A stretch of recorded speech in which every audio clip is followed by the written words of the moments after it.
Shalom na bana nzambe nyonso bozola na biso mokili mobimba tozane sengo pamba te toyebiete boza penza ebele kolanda biso na tranche haute bien ngo l'évangéliste Claude Kabundu Alesa face à la presse boyebiete posa na biso ezalaka tango nyonso likambo ezali tango nyonso nungu ezali tango nyonso likambo oyo ningisi mokili toyingaka bon kozonga na liziba na source pona koluka koyeba bosolo mpo ete bino bozala édifié kasi nazali ngai moko te bomoni na loboko na nga mwasi nazali ndeko na nga papi ya lingala facile na loboko na nga pe ya mobali nazali ndeko na nga GG Mbuyamba ya CNL pe ngai ndeko na bino Max Mbenga ya journal télévisé chrétien pe univers groupe télévision bandeko balandi na mayanga na bango ya dimanche ezaki le 14 avril ya mvula oyo tozali nango moto na nzambe Kabundu Alesa mosali na nzambe asakolaki apesaki maloba oyo nkolo atalisaki ye bongo maloba wana etamboli mokili mobimba eloba mingi ti lelo ezako bato azako continue koloba yango na ntina na ndenge na oti koloba to tuna yo mituna ayanola biso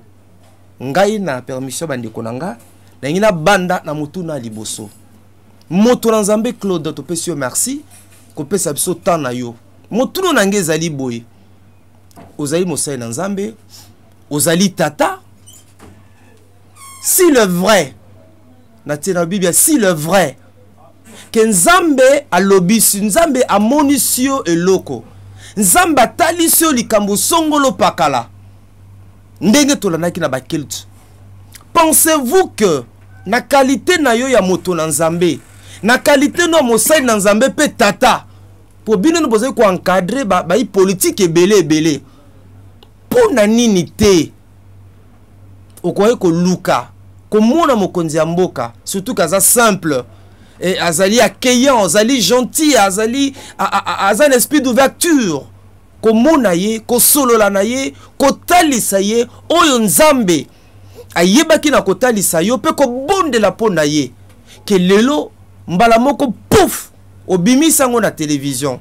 ezali koluka célébrité koluka succès koluka koyeba na pona Kinshasa balobaka pe ke no papa Kabundu Alesa na aza somo na ko créer événement ko créer actualité na lingi otimola pona bana mboka bazala fixé ndeko Mbuyamba malobe pa na yo na lingi to tuna d'abord mituna na sima moto nzamba ko sa nini ako répondre na mituna na biso. Oui, merci beaucoup Max Mbenga pour na micro pesinga. Nga question nga na kenango tout droit et pas évangéliste Claude Kabundu Alesa sur ndenge na landaki alobi ke azo senga te azana besoin $100 te azana besoin ya quoi que ce soit te pas mon konzi mboka pour amona ya pe sa message. Opinion balobi yango eza fait à orgueil. Yo pasteur lecture nini osali par rapport ya retour au outil de la population. Merci. Et la ligue pena na timo soso moi mokende ko GG et motolanza pona nini koloba bongo nazana besoin $100 teza lokolo za ko minimiser et lobeliwana bayebi oza motolanza batebe ba sepela et lobeliwana naza besoin $100 c'est qu'en d'autres termes au lieu koloba tezamba ezaba sa na nzambe o basala kama sakoli pona koluka mbongo pona ba $100 c'est déjà une accusation aux sala. Alors ndeko papi pasteur ngai na lingi kotuna mutuna oyo pourquoi kopona kaka jour ya dimanche pona kosala la révélation parce que ba jour croise les belé encore ozila oluka peut-être soko vandaki ozwaki otantaki biloko wana esimbaki te pourquoi pas kozela zela ku moyen mususu kaka kopona jour wana dimanche kopesa prophétie wana. Voilà na kasi moto na nzambe tellement que message yango ezalaki pe clair. Wala moi mituna tozalaki na yango tolingaki sikawa tozongisi malobe pa na yo pono meka ko sembolela biso po ete bato bele baza ko munango les gens en parlent ils vont comprendre te ça nini au juste malobe pa na yo na zope sabino merci ezali évangéliste Claude Kabundu Alesa oyo azali ministre de défense na gouvernement de Jésus-Christ nzamba pambola bino na zene semakasi pona question ndenge bozo posenga bolobi ke omonaki vision ezaki ya sikoyo bien ezaki ya kala et puis vision oyo monaki pour nini au salaki ke oyebisa mokonzi ye mon côté ata entourage na ye ata ba proche na ye te sali ke okende ko bango directement na cœur nayebi ke naza mosali na Nzambe na bandi makambo prophétie sikoyo te na bandi yango kala naza vraiment na maîtrise ebele na makambo ezota la prophétie et puis jamais il faut que ça un insensé pour na kokamata makambo ya niveau wana ya mokonzi monene ya mboka kokena ngo devant l'église pour na ko exposer ngo donc nazolinga na loba que makambo ngo na monaki yango na ngomba tango na kendeki na Zimbabwe na kanisi bolanda kinga ndenge bomanaki arc-en-ciel na Zimbabwe na salaki 2 semaines nazola na mabanga pona charge na zaki na ngona kachamboka na zaka na charge ya mboka nanga na sambela mingi pona mboka nanga yango nde na kendeki na ngomba pona ko sambela et puis bomonaki ndenge arc-en-ciel ebimaki na lobby na prophétiser na lobby botia babiloko yango avant publication kimi ekozala makile kotanga te eza makambonga na lobaki parce que ezaki prévisible déjà tout le monde bayebaki déjà que makile kotanga liwe kozala na niveau moko supérieur na mi retiraki muto ayebaki te na ke na ngomba pona kosambela donc à partir ngomba kuna nde nazwaki message nazwaki vision pona o ezotala bokonzi na biso ya mboka ou bien mokonzi na biso ya mboka et tango ye kosala ke na monaki makambo ebele makambo nyonso il faut ko discerner ko yeba ndenge nini ya kopesa message na koko ye kozwa ba message nyonso ko banda kopesa tande na pesa ki message ya ngomba wana na monaki makambo ebele makambo nyonso ezoleka o nyonso elekaki wana na monaki yango nyonso makambo tout ndenge elekaki passation de pouvoir makambo tout ndenge elekaki wana na monaki yango nyonso mais quand tozali pasteur na kati ya bato ebele makambo ebele na pesi na nga message kaka ya paix de façon que paix ekozala passation de pouvoir ekosalema malamu eloko moko ekozala te toleka kote wana mais ntango naye kokoma wana Kinshasa nakomaki na Lubumbashi na Karavia nalobaki mpe na mwana na nga azalaka na filmaki mpe baimage mosusu mike nayebisaki eke na Chiluba nazwi namoni makambo oyo nakoyebisa mokonzi ye moko de façon que après 2 ans eza eloko moko ya mabe oyo babongisi po esalema mais Nzambe apesi nga directive oyo tokokopesa ye de façon que eloko sata azolinga asala yango te et tant toyei kokóma na Kinshasa awa esali que na période yake azolinga aprêter serment butu wana jusqu'à 2h du matin na bandi ko benga ba proche na ye pona ko yebisa bango ke bakeba lobby eza na sabotage moko dinge salema eza masasi moko satanique o balingi ba beta na place na tribune tango ya ko telema Nzambe la kisinga ya avec beaucoup de précision bato wana bazoka nde na zolo baboye bazali na bengi bango pe bakei basali tout de façon que ba atteindre ye de façon que to bondela pona eloko bazolinga basala on esalema te et que na bengi bango balobi jusqu'à na tongo na 8h du matin babite to yebisi bango mais ba sambeli quand même il n'y a pas de problème mais le problème est l'essentiel bakende mais subitement na comment eloko esalema ki wana bana Nzambe na zo sabino ke eloko esalema ki jour wana o bomona ki makambo eleka ki wana c'était la mort ezaki liwa ce qui makambo ne leki malamu ezaka pona ba prière na bino pona prière mboka mobimba po bato basambela ki c'était vraiment la mort et batonga na yebisaki bazali et na yebisaki bango butu mobimba ti na tongo ndenge na monaki eleki et ko sala sikoyo ke e bandi kaka wana na bandi ko no tindi ba message ba yebisi bato o baza proche de façon que baya tout ça la tout kutana na pesa message onga na zalaki nango pona eloko satan alinga kasala nazo yebisa bino ke na bato ebele baye na ba plus proche na ye bato ebele na bato penza bazo lala penza na ndako moko na lingi na fongola place wana makambo ebele te baye ebele to fan na bango e pa na ngai ya na ndako to sololi na yebisi bango ba makambo na ndenge satan zo linga bongisa makambo asala eloko moko ya mabe et à partir de cela bayebisi nga que dans 3 jours 4 jours mokonzi abimi donc on abimi ce qui ayemba na moko bokutana et sali ke bamususu baye koya na yambi bato ebele oyo baye kapona likambongo mais likambongo 3 jours 1 semaine et sali 2 mois peut-être 2 mois depuis to bandi de façon que tokutana pona l'ex likambongo ndeye ko sala ke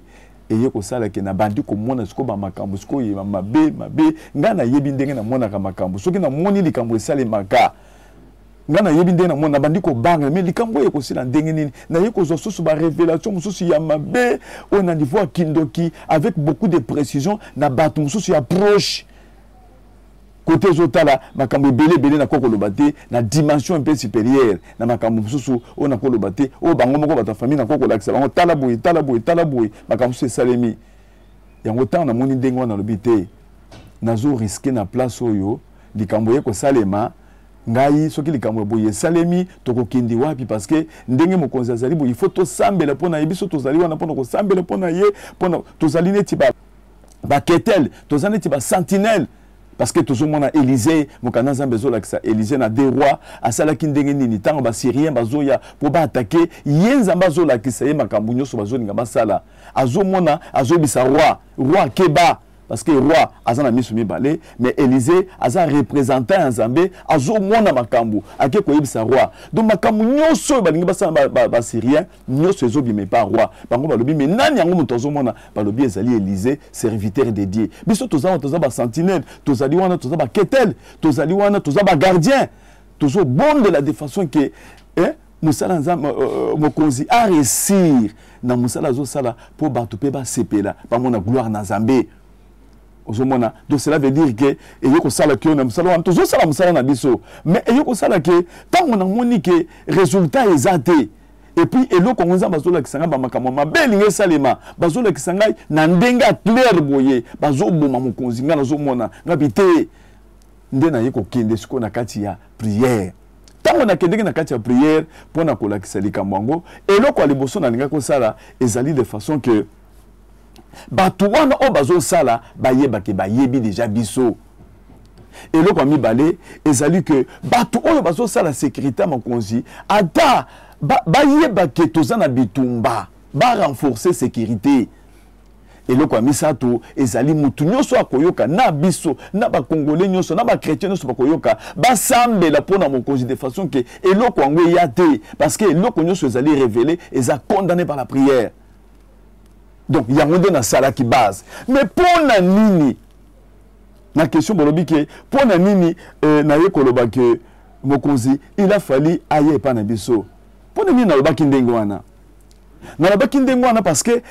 na dévancé, na yebi déjà que no sali 2 mois il y a que toujours kutanate et que na yebi que za na batu mususu ou peut-être bazo kanisa ou peut-être bazo loba que tant bazo kutana ezali poizo mbongo te nazo zombongo te.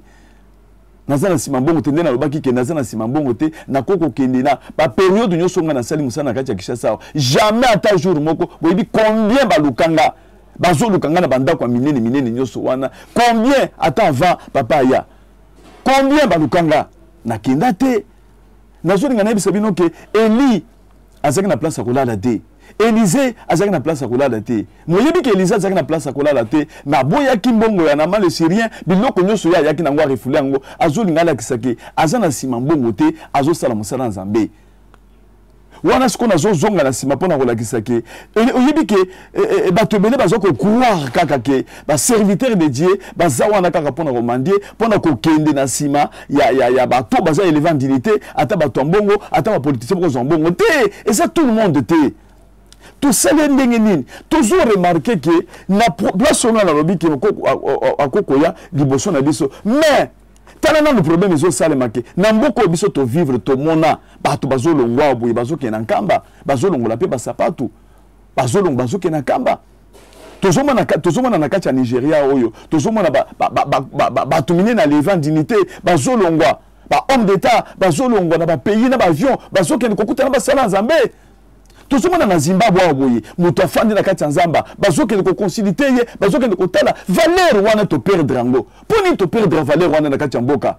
to perdre valeur wana pona ni to teki droit de naissance na biso ezaneti esprit ya Esaü a perdre a teki droit de naissance na ye pona nini parce que akamati biloko akolia tiango liboso a perdre droit de naissance na ye eza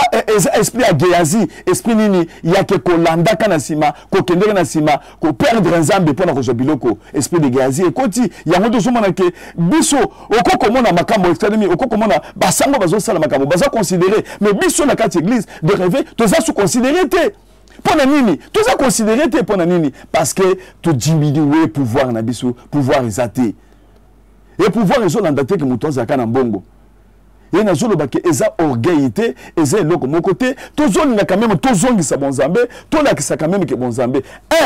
pona nini tosalaki de façon que tolobaki toboyaki kokende parce que tosalaki déjà 2 mois mobimba tozolinga tokende tozolinga tokutana baza ko empêcher baza ko empêcher bana peut-être ba serviteur de Dieu mususu o baza na entourage o ba yebi ke soki aye akoya pona mbongo besoin de répondre nini na yebité na ma raison ya ngonde tozalaki se tokoko ya kunate lisusu lokona makambo bimi déjà clair boye toujours sambela musana biso ezali ko pona ko sambela pona ko empêcher loko ngo esalema lisusu te esorgueillité esorgueillité ya ngonde tobandaki ko sambela to sambeli pe jour ngo de façon que eloko ngo esalema te de façon que tout nyoso ya kolanda to sambela ki jour wana pona ko détruire ko bomba pe mundu ki wana ko kata mundu ki wana de façon que eloko ngo esalema te mutu na mutu ami yebi tozolinga quand même considération boyezala ozomona tango na mukanda de roi tango zolakisa zala tango ekotaki na kati ya Samarie mwasi moko akamati mwana balie mwana na ye donc mokonzi mboka tango ayoki likambo apasolaki bilamba tango apasoli bilamba sak ezaki na kati ya bilamba kuna alataki sak na kati ezolakisa ke soki mutu alati sak na ba période wana ezolakisa ke aza na kati ya difficulté aza na kati ya kolela ndeko ndenge toza boye tozali wana pona ko soutenir bakonzi mboka na ba prière pona ko aider bango na ba prière basa na ba problème basa na charge pona ka ko diriger église ne tozo diriger boy ozo sala mutu boy bongo mutu azo diriger mboka mobimba ba province combien makambu kotoyo bitumba kotoyo il faut ko soutenir na ba prière mais il faut crédibilité considération ba serviteur de Dieu o pe ba lobaka na nzambe o ba koki ko orienter ko accepter makambu mais to perdre yango toza considérer te yango de to sala ki yango de façon que loko na ngana lobi nazo kende et simbité tozokende simba te na lobi siko na kokende lisusu te et comme siko ya problème ya ke soki balukinga nde na pesi message balukanga ite problème monene ezali ke na changer pour to bandi ko sambela na yeba message na nga boye binde na pesa ka message dernièrement na pesa ki message mususu pesa ki boye et poni na lobi boye mais to komona batongo bakufi bango nyoso mibale est-ce que nga to ko sepela po bato bakufa bango nyoso mibale bakufi mikini ekoti na bilanga wa mutu mususu alobi te mais na yibe na zo pesa message na za profil mususu te na mini quand même président na biso de la République azana na bomoyi azana vie monayi a travailler de façon que gloire ensemble se manifester de façon que gloire ensemble et se manifester yango nde momona ki na sala ki nyoso wana mais na yebi ndenge na pesa la prophétie na yebi soki na zolinga na zonga na sima na kutani na papa moko honorable azali bâtonnier comme les bâtonniers pinga chibasu aza responsable mutu munene na kati ya mboko azaki bâtonnier numéro 1 na kati ya mboko nzamba la kisingai azosala paralysie pe akufi nzamba yeko sala ke tukutani na victoire ngana mutuka yena mutuka na kitina mutuka na landi mutuka na ye azosomba karibira na ke na kutani na ye na yebisi papa nzamba yebisi nga dans 3 mois au rejoint paralysie pe okokufa il faut to sala ndenge nini il faut to sala de façon que to bonde la pona yo ya banaliser ngalo bien bon peut-être na zolu kambongo papa na zolu kambongo te na lingi to bonde la pardon na yebi yo na moni vision na yo ayaki te après 3 mois ndeko ngana yeko mona kaka José nani bazo bengane oyo papa sola oza na ba lavage en sec tant de temps kombo na ye mutu ngo azalaki mbanda papa sola asali crise c'était la mort ba kene na Afrique de simbité ba ke ko tche quelque part nde ayebisi papa sola ke kabundale sa pesa nga prophétie na kati nzela papa sola yebisi me bona nini oboyaki yebite na yeba kite na yeba peut-être azolu kambongo mbongo nini yo bando koloba acha mbongo nini ya bando koluka nde papa sola yeko yepa nanga abisinga papa tala likambo kolo nga kutu na sina bosana ki mutu boyi a tozo bazana paralysie azana liwa nga na lobi siko na kokende lisusu te nde ko salaki na minute wana tango na monike papa sola pe asiplier nga lobi makasi nde na ye ko lamuka na yebisa kyo nini ba image ezali na yebisa kyo nini muto azu paralysie moya azo ba sous bien c'était vraiment la mort malgré que na bondela ki pona ye ayaki kokufa akufi azana mabele bato ebele ba yebi histoire wana ayaki pe na kati église na yebisaki na Mbujimai nga nazana Kinshasa wa boye na tindi message na Mbujimai na lobi ke nzamba zo yebisa ngai gouverneur Ngoyi Kasanji azo bima gouverneur na ndako fanda na Ngoyi Kasanji te na sambela kapona ete nga na monika vision etanga na moni vision na yebisi mwana oazaki pembeni na ye komone Ngoyi Jeff na yebisi nzamba zo la kisanga gouverneur Ngoyi Kasanji azo koma gouverneur mais Ngoyi Jeff nazo mona ozo kufa na kati ya bokonzi yango il faut banga nzambe oya to bondele pona yo ayebisi pe Ngoyi Kasanji abenginga na yebisi nzamba ayebisi nga zotika la gouverneur iko sala ke kaka ndenge na lobaki wana akomi gouverneur et puis mwana wana na yebisa ki wana Ngoyi Jeff ayeko kufa abandi ko bela aya on arrêta na yebisi ko ndenge nini wana après une année après ayeko kufa ndenge bonzabo ezana mabele na mona ba vision a bien te na 2003 na pesa prophétie na kati ya Kasai na bizamba zo la kisanga na 2007 2008 exode ko salema nzale kokota na kati ya mboka na zo mona bato bazoke Lubumbashi bato so bazoke Kinshasa exode zo salema mboka nzale zo kota na kati ya mboka nana ndimaki bato bamoni ba diamant bato bamoni ba or bato bamoni ba biloko balobi te nzale kokota ndenge nini mbombe zabo na bime nzamba zo la kisanga exode zo salema bandeko exode salema jusqu'aujourd'hui bato bandima na lobango na ba télévision na ba radio pour na bandeko lobango to sangasa ba serviteur de Dieu to sambela pour na pikamboyo muto andima kité pe to zo ba boye exode salemi na ba serviteur na bato belé mboke tikali situation très difficile bato ba yebi botuna na Kasai Kamunjole salobaki na zo ba makambo pamba te na zo ba makambo zo salema na yebi nzambe nenga salaka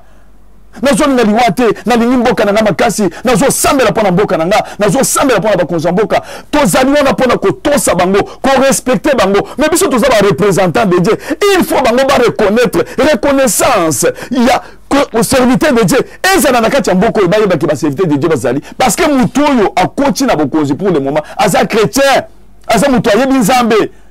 aza mutu ayebi bonzambe ayebi nzambe c'est pour cela nzambe apesa ki message mibale pona ko pesa ye de façon que aza na prida tala eloko boye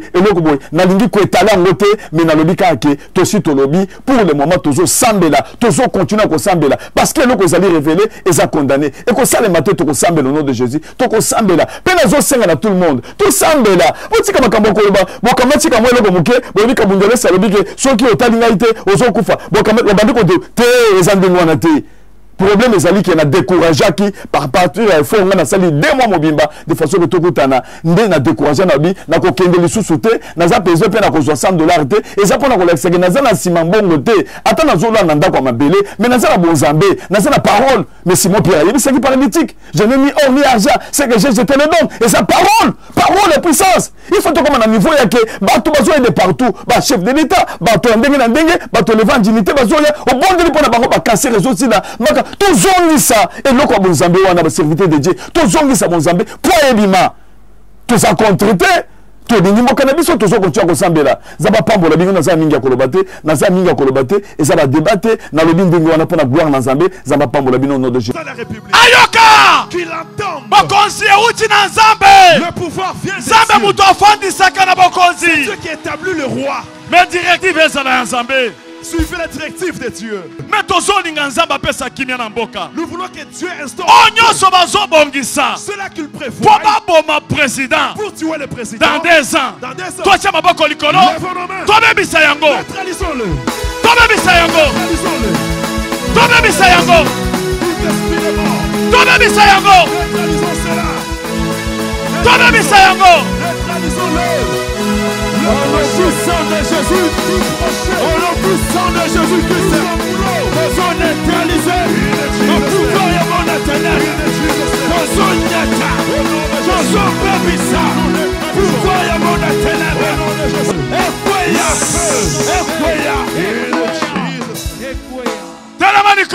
Tiens-toi debout. Lève la main. Il y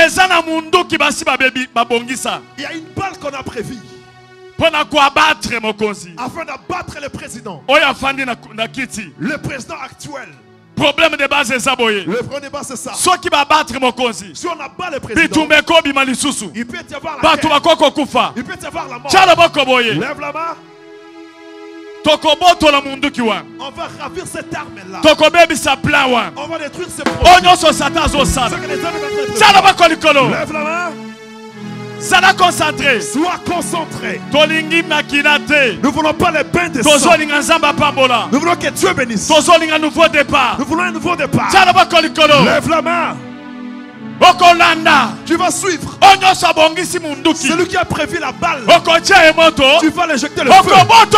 Tu vas ravir l'arme. C'est le diable. À l'attaquer. Au nom de Jésus-Christ.